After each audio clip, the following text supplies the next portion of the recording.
दोस्तों, जैसा कि मैंने कहा था, नेक्स्ट वीडियो में फ्लड बाढ़ के बारे में कंप्लीट बात होगी।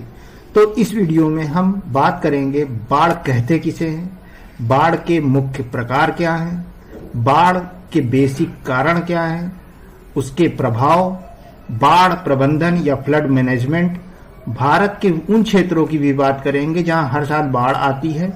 उनमें से उदाहरण स्वरूप उत्तरी बिहार को लेंगे और उसके भौगोलिक और अन्य कारणों पर चर्चा करेंगे। एनडीएमए क्या है और अंत में बाढ़ नियंत्रण के विषय में हमारा संविधान क्या कहता है, इस पर चर्चा करेंगे। तो शुरू करने से पहले अगर आपने चैनल सब्सक्राइब नहीं किया है तो प्लीज उसे कर लें और बेल बटन आइकन को दबा लें। तो शुरू करते हैं इस प्रश्न के उत्तर से, बाढ़ कहते किसे हैं। पानी के ओवरफ्लो से आमतौर पर सूखी रहने वाली भूमि पानी में डूब जाती है, तो इस स्थिति को बाढ़ तथा उस क्षेत्र को बाढ़ प्रभावित क्षेत्र कहते हैं। यह स्थिति कई तरह से आ सकती है, मतलब बाढ़ के प्रकार पर भी बात कर लेते हैं। इसके टाइप इस प्रकार हैं: flash flood, river flood, coastal flood, urban flood. Flash flood मतलब अचानक आई बाढ़। जब जल स्तर अचानक से बढ़ जाता है और ओवरफ्लो होके आसपास के क्षेत्रों को डुबा देता है, यह स्थिति सबसे भयानक होती है क्योंकि यह घटना बहुत ही तीव्र गति से होती है।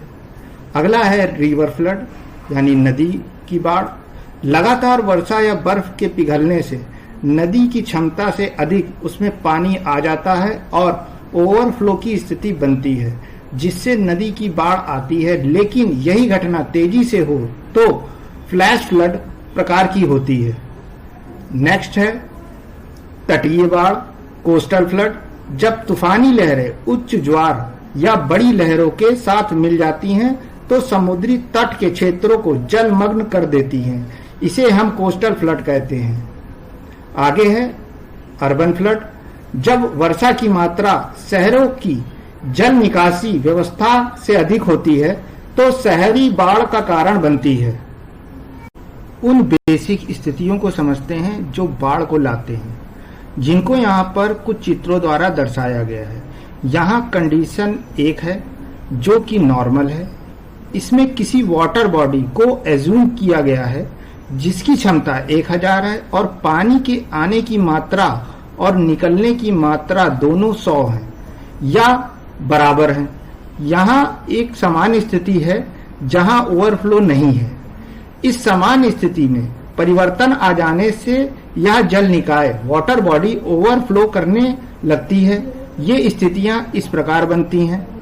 स्थिति 2 को देखते हैं, जिसमें आने वाले पानी की मात्रा अधिक है और निकासी की मात्रा कम है, जिससे अति प्रवाह या ओवरफ्लो की स्थिति बनती है। तीसरी स्थिति में यह दर्शाया गया है कि जब पानी के आने की व्यवस्था तो है लेकिन निकासी या ड्रेनेज सिस्टम में समस्या हो या नहीं हो तो ओवरफ्लो की स्थिति बनती है। चौथी स्थिति के अनुसार जब किसी कारणवश वाटर बॉडी की धारण क्षमता ही कम हो जाए और आने वाले पानी की मात्रा अधिक हो तो ओवरफ्लो होगा। अब हम इन स्थितियों को उदाहरण के रूप में नदी के साथ जोड़कर देखते हैं। इस कंडीशन के अनुसार जब अत्यधिक वर्षा सहायक नदियों के द्वारा बांधों को खोल देने या बांधों के टूट जाने से नदी में आने वाले जल की मात्रा उसके बहाव द्वारा निकलने वाले जल से अधिक होती है तो बाढ़ का कारण बनती है। दूसरी कंडीशन अक्सर शहरों में बाढ़ का कारण बनती है। जब अधिक वर्षा के कारण आई जल की मात्रा शहर की निकासी व्यवस्था पर भारी पड़ती है तो शहरी बाढ़ का कारण बनती है।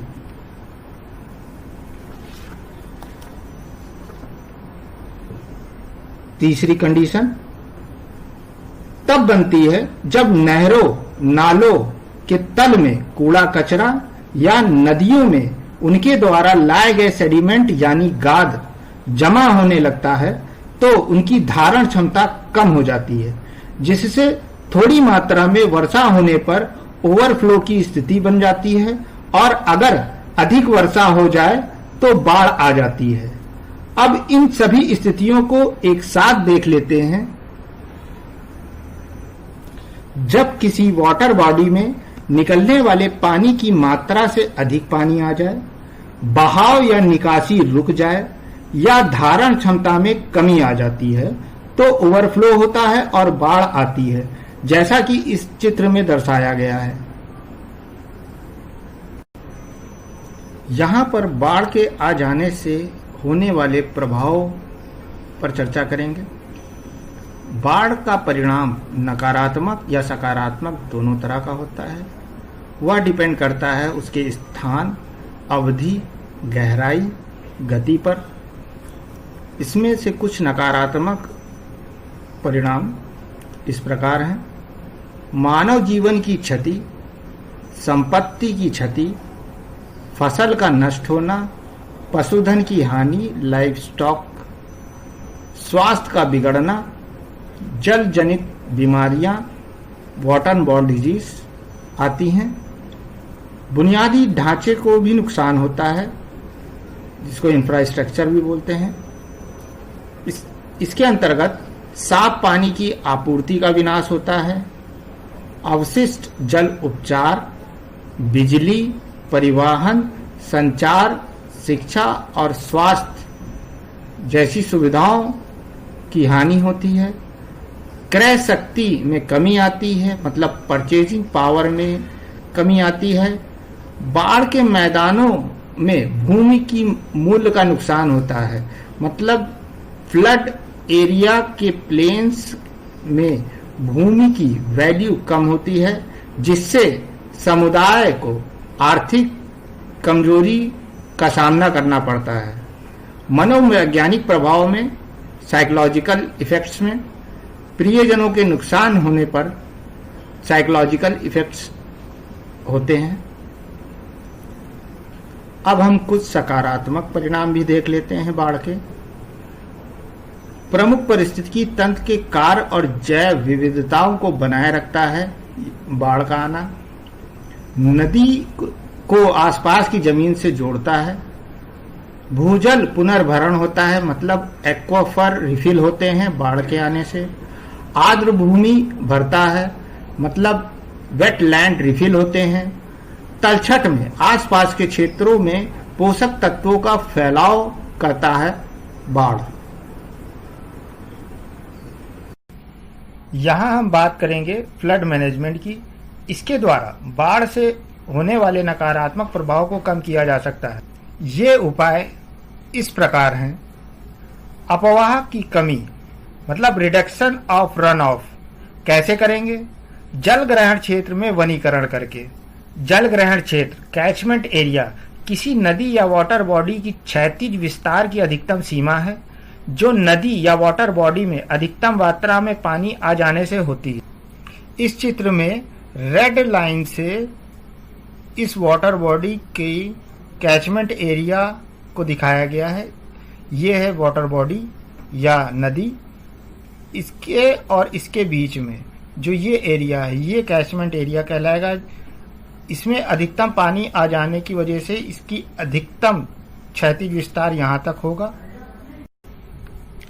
अगला, मात्रा में कमी, रिडक्शन इन वॉल्यूम। नदी या धारा से जुड़े भंडार जैसे गड्ढों या तालाबों को बनाकर मात्रा को कम किया जा सकता है। मतलब कि ये जैसे मेन स्ट्रीम है, इसमें अधिकतम पानी आ जाए तो इसी के आसपास इस वाटर का भंडारण किया जा सकता है, इस पानी का भंडारण किया जा सकता है। कैसे? गड्ढे या तालाबों से इस नदी की धारा को जोड़ करके। अगला है बाढ़ के स्तर में कमी, मतलब फ्लड लेवल में कमी करके। इसके 3 तरीके हैं: स्ट्रीम चैनलाइजेशन, चैनल सुधार, बाढ़ को मोड़ करके। स्ट्रीम चैनलाइजेशन का मतलब ये कि एक स्ट्रीम से अगर किसी नहर को जोड़ दिया जाए तो उसका अधिकतम मात्रा में जो पानी आता है उसको चैनलाइज किया जा सकता है उस नहर के द्वारा। और इन्हीं चैनलों को सुधार करके, सुधार किस तरह से? गहरीकरण, चौड़ीकरण और इसके किनारे किनारे वनस्पतियों को लगा करके किया जा सकता है।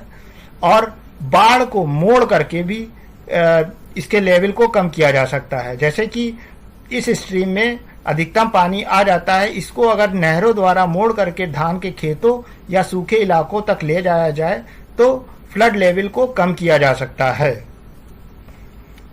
है सैलाबों से सुरक्षा, प्रोटेक्शन अगेंस्ट इनंडेशन।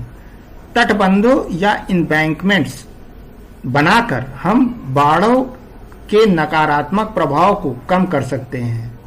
यकायक आने वाले सैलाबों से हमारे सेटलमेंट्स की सुरक्षा ये तटबंध करते हैं। आगे है बाढ़ के मैदानों का क्षेत्रीकरण, फ्लड प्लेन जोनिंग, जिसको शॉर्ट फॉर्म में FPZ बोलते हैं। इस तरह के क्षेत्रों का निर्धारण करके उन क्षेत्रों में सेटलमेंट्स को रोककर या सेटलमेंट्स को ना करके बाढ़ के नकारात्मक प्रभावों को कम किया जा सकता है। तो दोस्तों, यहाँ तक हमने समझा उन बेसिक बातों को जो बाढ़ से संबंधित है। अब अगले वीडियो में बात की शुरुआत होगी भारत के उन क्षेत्रों से जो लगभग हर साल बाढ़ से प्रभावित होते हैं। लेकिन सबसे इम्पॉर्टेंट बात, अगर आपने चैनल सब्सक्राइब नहीं किया है तो उसे कर लें और लाइक, शेयर और कमेंट करते रहें। तो अगले वीडियो में मिलते हैं, तब तक के लिए जय हिंद।